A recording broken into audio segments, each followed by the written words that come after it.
México. Le agradezco que esté con nosotros esta tarde. Doctor, ¿cómo está? Muy buenas tardes.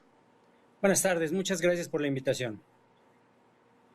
Revisamos ahorita números de organizaciones civiles en cuanto a la vacunación en México y marcaban un claro descenso entre la vacunación de 2019 al 2020 y luego al 2021. Pero la duda es, ¿este 2022 la tendencia continuó hacia la baja en la vacunación o ya este 2022 podemos decir que la tendencia es en recuperación de lo no vacunado durante los últimos 2 años, doctor? Hasta este momento todo parece indicar que los números se siguen manteniendo en estas condiciones en la cual parece ser que la distribución de las vacunas no está todavía cumpliendo con los valores que se habían estado observando hace años. México siempre había sido un ejemplo en cuanto a niveles de vacunación, ¿no? En este momento, sumado por supuesto a la pandemia de COVID, que por supuesto ha traído como consecuencia también esto, vemos estas deficiencias, ¿no? En cuanto a la cantidad de distribución de vacunas. Sí, estamos hablando del esquema básico que se debe poner a los niños, a las niñas en México, a los bebés. Así es, sobre todo los ejemplos que tengo en ese momento que me viene a la cabeza es sarampión, ¿no? De la cual Sí. tuvimos hasta hace unos años un brote importante, un brote reconocible claramente, ¿no? Sí, en sarampión usted es donde observa una baja en la vacunación. ¿En qué otras vacunas del esquema básico hay una baja inmunización en estos momentos?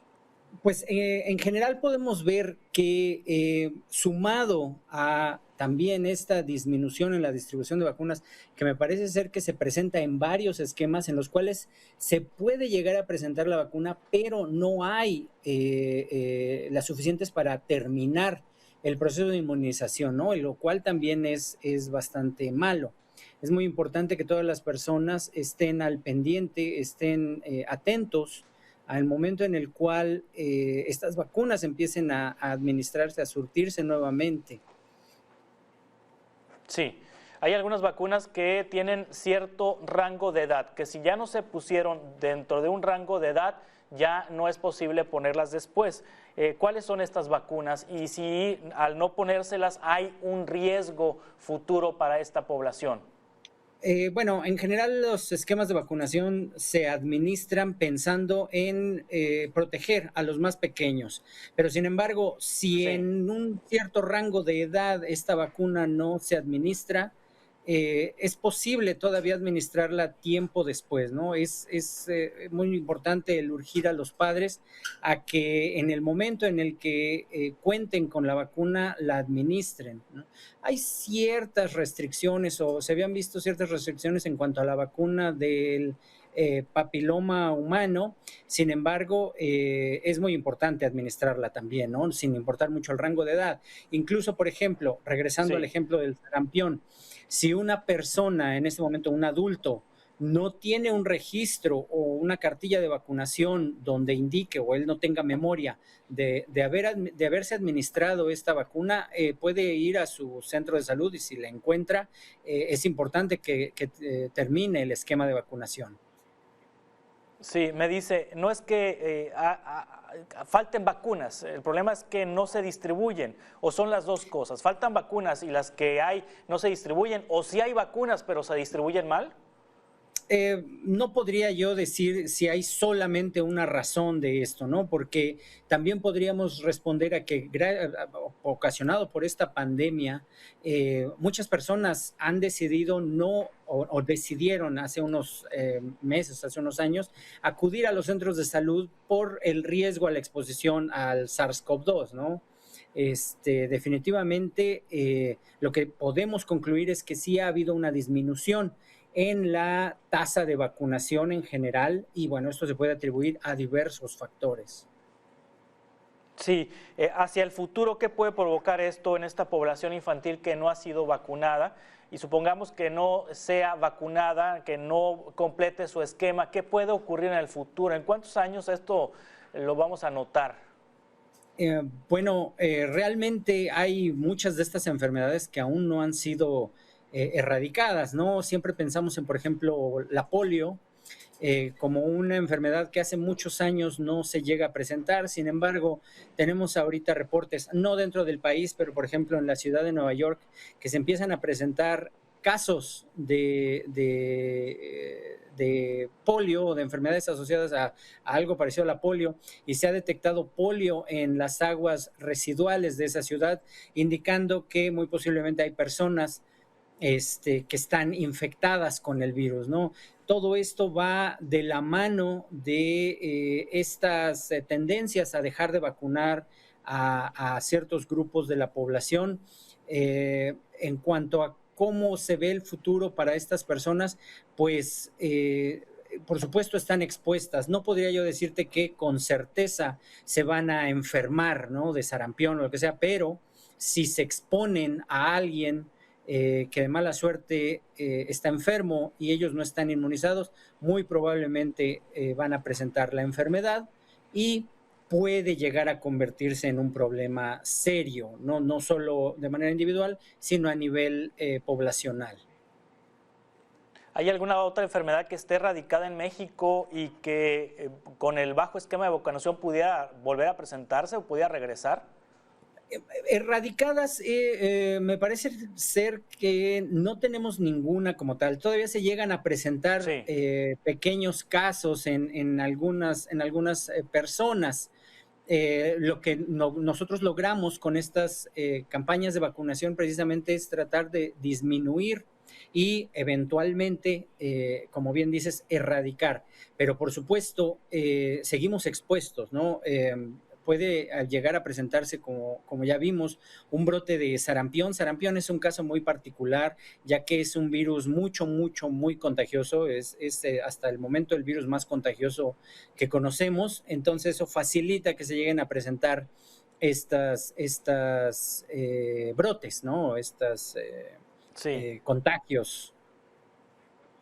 ¿En qué rango de edad debe completarse el esquema básico de vacunación? Bueno, es muy importante que todos recurran a sus cartillas de vacunación para que tengan el dato exacto del momento en el cual deben administrarse las distintas vacunas.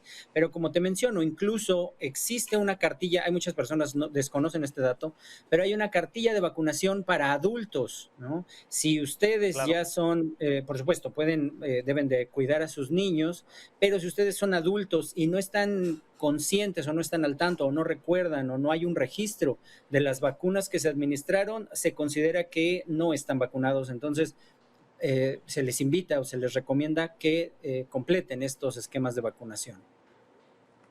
Todas son importantes, pero usted, ¿cuál definiría que son las indispensables para ponerse? Es decir, que los Híjole. papás, las mamás revisen la cartilla de vacunación de sus hijos y que noten cuáles son las que de manera básica, indispensable, deben asegurarse que se les haya puesto a sus hijos.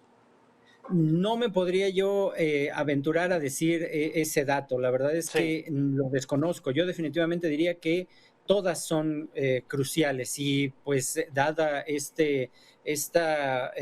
problemas en cuanto a encontrar las vacunas, pues definitivamente traten por favor de ir completando los esquemas lo mejor posible. Sí, para poner en contexto a la audiencia, ¿cómo funciona una vacuna? ¿Qué es lo que beneficia al ser humano una vacuna? Eh, es una pregunta muy oportuna, ¿no? Todos hemos ahorita visto el desastre que fue esta pandemia de SARS-CoV-2, ¿no? Todos los problemas que ha traído. Todo esto se dio o se presentó dado que nuestra especie, los humanos, no nos habíamos enfrentado a este virus previamente, no nos habíamos encontrado con el SARS-CoV-2. Lo que hacen las vacunas en general es entrenar a nuestro sistema inmune para podernos defender en el futuro contra un contagio del patógeno contra el que fuimos vacunados. Por ejemplo, una vez más, o podemos hablar sí, sarampión, que es el ejemplo que hemos estado utilizando. Un niño pequeño nunca se ha enfrentado al sarampión, ¿no? Posiblemente sus padres ya tuvieron sarampión, ellos ya tienen anticuerpos, tienen una cierta inmunidad, pero un niño pequeño nunca se ha enfrentado a él. Entonces, lo que hacemos con la vacuna es administrarle una parte del patógeno o el patógeno debilitado o inactivo, y de esta manera su sistema inmune lo reconoce, genera una protección mediada por anticuerpos o por células específicas del sistema inmune, y en el futuro, cuando ese niño se llega a enfrentar a el patógeno activo, a una persona que está contagiada y que está expediendo el virus, ya tiene una protección. Ese virus activo, al entrar en el cuerpo de ese niño, se va a encontrar con que ya hay una respuesta, hay una protección que va a impedir que el niño se presente las formas graves de la enfermedad, ¿no? Y en algunos casos incluso ni siquiera los síntomas más leves. Sí, ahora en el caso del COVID es vacuna de emergencia, es decir, no ha completado todos los pasos que se requiere para que se distribuya en el mundo libremente. Es una vacuna de emergencia que administran los gobiernos. En el caso de las otras vacunas del esquema básico, son vacunas ya aprobadas, son vacunas ya históricamente colocadas a las personas. Son vacunas que están disponibles en la medicina privada también, además. No es un esquema de emergencia. Así es. Bueno, también dentro de las vacunas contra SARS-CoV-2 todas, por supuesto, ya pasaron las medidas de seguridad y claro, quiero hacer el punto claro de que podemos confiar en ellas. Como bien dices, en el caso de las vacunas, de los esquemas que ya tienen años aplicándose, efectivamente esas incluso se pueden conseguir en el sector privado, ¿no? Son mucho más accesibles. Sin embargo, pues efectivamente, esta enorme producción de vacunas contra SARS-CoV-2 pudo haber mermado la producción de otro tipo de vacunas, ¿no? Definitivamente. Sí, los movimientos antivacunas todavía no han hecho mella en nuestro país, así como ha ocurrido en otros países del mundo, como Estados Unidos o como Europa. Todavía en México hay una cultura a favor de las vacunas, a favor de la vacunación. Doctor, ¿qué piensa usted al respecto? Afortunadamente, en México, como bien dices, todavía este movimiento antivacunas no tiene una representación importante. Sin embargo, sí se llegan a presentar, sí llegas a discutir con personas que definitivamente tienen muchas dudas, y quiero pensar que esta negativa hacia las vacunas viene precisamente por el desconocimiento o bien de cómo funcionan. O sea, el tener una duda siempre es sano, pero por supuesto deben de informarse y deben de informarse en las fuentes correctas, ¿no? Esto estoy seguro de que los hará cambiar su punto de vista en cuanto a la administración de vacunas, y eventualmente este movimiento perderá fuerza y desaparecerá. Sí, entonces el llamado a los padres de familia, a los adultos, a revisar sus cartillas de vacunación, y si tienen la duda de alguna vacuna que no les haya sido suministrada, pues que acudan a algún centro de salud a ponérsela, y ojalá la encuentren, porque hay un problema de desabasto que ha sido registrado en varias partes del país, que esperemos que con la salida ya de la emergencia por la pandemia se regularice esta situación. Doctor, ¿algo que desea agregar?